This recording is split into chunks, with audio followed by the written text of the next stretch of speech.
আসসালামু আলাইকুম। আমি ফরিদা ইসলাম। তোমরা সবাই কেমন আছো? আল্লাহর রহমতে আমি ভালো আছি, আর আশা করি তোমরা সবাই অবশ্যই ভালো আছো। আল্লাহ তাআলা সবাইকে সুস্থ রেখেছেন। যারা অসুস্থ তাদের জন্য দোয়া করলাম। ফি আমানিল্লাহ। অবশ্যই আল্লাহ তাআলা ইনশাল্লাহ সুস্থতা দান করবে। এখন আমি আলোচনা করব, আজকের আলোচনা হচ্ছে তায়াম্মুম করার পদ্ধতি।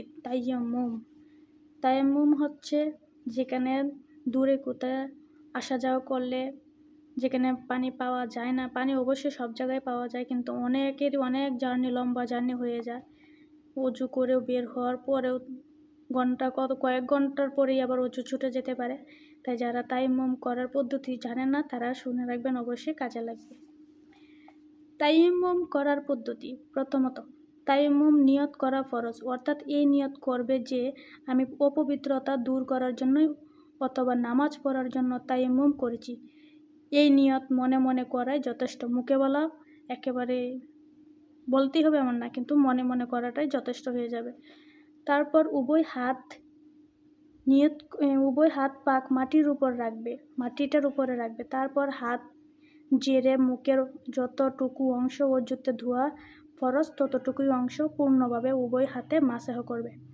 তারপর পুনরায় আবার নতুন করে মাটিতে হাত রেখে ডান হাতকে বাম হাত দ্বারায় এবং বাম হাতকে ডান হাত দ্বারায় অজুর সীমা পর্যন্ত, অর্থাৎ কনুই পর্যন্ত মাসাহ করবে।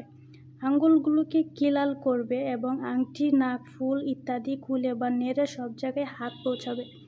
তায়াম্মুমে মাথা বা পা মাসাহ করা হুকুম নেই। তদ্রূপ কুলি বা নাকে পানি দেওয়ার পরিবর্তেও কিছু করার হুকুম নেই।